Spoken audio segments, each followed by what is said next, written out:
വളരെ നാളത്തെ കാത്തിരിപ്പിന് ശേഷം ജ്യേഷ്ഠത്തിമാരെ മക്കളാണെങ്കിൽ ഒരേ വയസ്സുള്ള ആൾക്കാരെങ്കിലും അവർ തമ്മിൽ ഇതുവരെ കണ്ടിട്ടില്ല.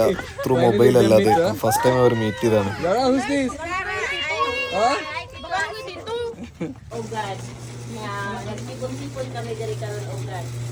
I-bless ang amon nga pamilya, O God, sa tanan-tanan naligayon, O God, sa amon sa financially, sa ഈ ബർത്ത്ഡേക്ക് ഒരു പ്രത്യേകത ഉണ്ട്.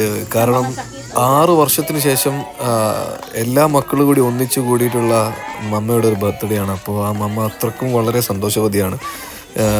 അവരുടെ ഈ ഒരു പ്രായത്തിൽ എല്ലാ മക്കളും ഒന്നിച്ചു കൂടിയിട്ടുള്ള ഒരു ബർത്ത്ഡേ എന്ന് പറയുമ്പോൾ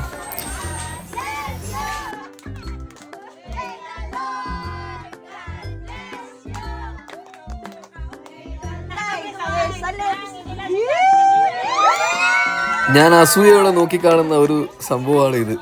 ഇവർ തമ്മിലുള്ള ഈ ബോണ്ടിങ് അടിപൊളിയാണ്. Guys, I'm going to give. This is for Daddy.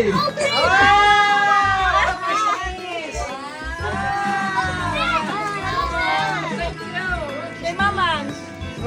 Mamang? Mamang, where? For Mamang. Where is it?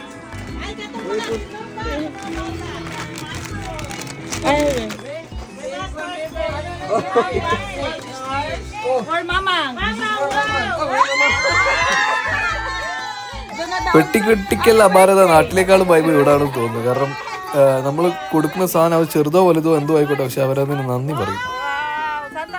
6 വർഷം മുന്നേ കണ്ട കുട്ടികളല്ല, കുട്ടികളൊക്കെ വലുതായി. അന്നൊരു ചോക്ലേറ്റ് മതിയായിരുന്നു, ഇന്നത് പോരാ. അതുകൊണ്ട് തന്നെ എല്ലാവർക്കും ഓരോ സ്മാർട്ട് വാച്ച് വീതം ഞാൻ വിതരണം ചെയ്തു. ജനിച്ചിട്ട് ആദ്യമായിട്ടാണ് ഇപ്പോൾ അവളെ ഗ്രാൻഡ്പയുടെ കൂടെ കളിക്കുന്നത്.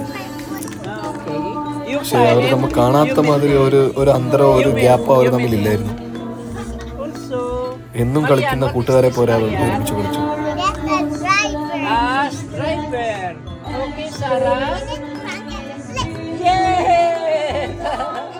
ഈ ഒരു സംഭവം നമ്മുടെ നാട്ടിൽ ഇതുവരെ ഇല്ല, ഇനി ഉണ്ടാവും എന്നുള്ള അറിയില്ല. കാരണം ഇവർ തമ്മിലുള്ള ഒരു ഐക്യം, അതായത് വീട്ടിലെ ജനിച്ച കൊച്ചു മുതൽ ഏറ്റവും പ്രായമായ വ്യക്തി വരെ ഇരുന്ന് വൈകുന്നേരങ്ങളിൽ ഇരുന്ന് എല്ലാ ദിവസവും പാട്ട് പാടിയിട്ട് എല്ലാവരും അങ്ങോട്ടും ഇങ്ങോട്ടും സ്നേഹത്തോടെ ഗുഡ് നൈറ്റ് പാടുന്നതാണ് കരുതുന്നത്. നമ്മുടെ നാട്ടിലാണെങ്കിൽ രാത്രി ടേബിളിന് ചുറ്റും എന്താണ് സംസാരിക്കുന്നതെന്ന് ഞാൻ പറയേണ്ട ആവശ്യമില്ല, എല്ലാവർക്കും അറിയുന്ന കാര്യമില്ല. അപ്പോൾ ഗുഡ് നൈറ്റ്.